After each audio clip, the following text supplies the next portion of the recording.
Hi, my name is Nicole Hoover, and I am doing my speech for Effective Communications class. I am going to give a speech about why I think that humor is important for the geriatric population. I did my research paper on the hilarious things that geriatric people say. And in the beginning, I tell a story about one of my favorite people at a nursing home. We'll call her Mary. She was a lovely lady, lived to be about 95 years of age. I think it's because she was hilarious. She would come out at night and try to sit with us and just chat and talk about what that day brought. And then she would just kind of get quiet, and you knew that she was tired and it was time. So one night she came out and we had our cookies, and she had a great evening, and she was getting kind of worn out and getting kind of tired. And I looked at her and I was like, "You ready to go to bed, Mary?" And she was like, "You know, I killed a man once." And my expression was probably absolute shock. I thought to myself, I am not going to sit here and try to do a 30-year-old murder mystery with this woman. I don't even know if this is true. So as my brain is reeling around all these things, Miss Mary sits and looks over at me and starts laughing hysterically. She laughed so hard. She thought it was the funniest thing she did to me all day. And then the next day tells everybody over and over again how she got me. Again, she lived to be about 95 years old, and I think that is exactly why she got to be that age, because she had humor. In my research, I researched two research articles, one from China, with a background in China, also United Kingdom. In that article, they showed what depression and chronic pain, how humor affects this. They went on and did a study. In that study, they showed that geriatric populations that had some type of humor therapy, and that would be mental images, movies, things of that nature, their chronic pain symptoms seemed to be alleviated. Not completely, but enough to have a significant change in them.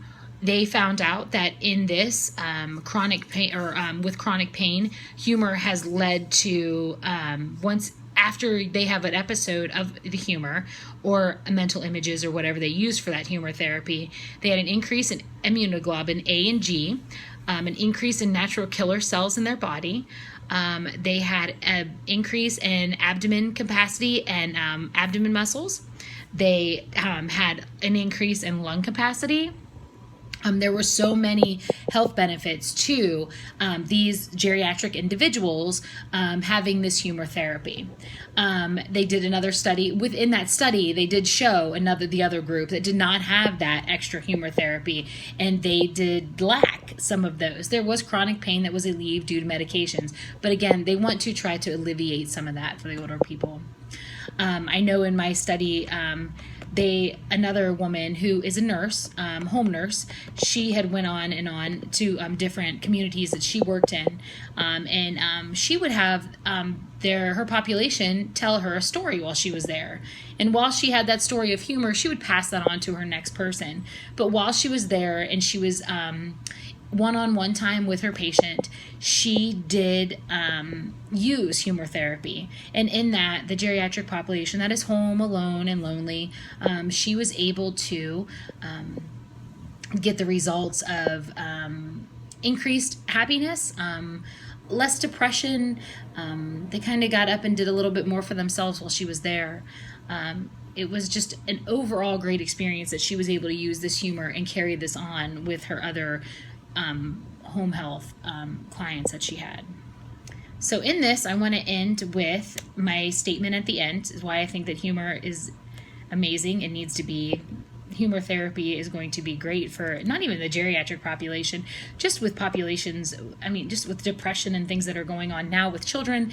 I think that we lack the ability to just laugh things off. We're kind of taking everything a bit too serious. So in that, I'd say that there's always laughter. It's always something funny behind it. But there's always laughter mixed in with the sadness or loss. So over 200 years ago, Jonathan Swift said, "The best doctor in the world are Dr. Diet, Dr. Quiet, and Dr. Merriman." Thank you.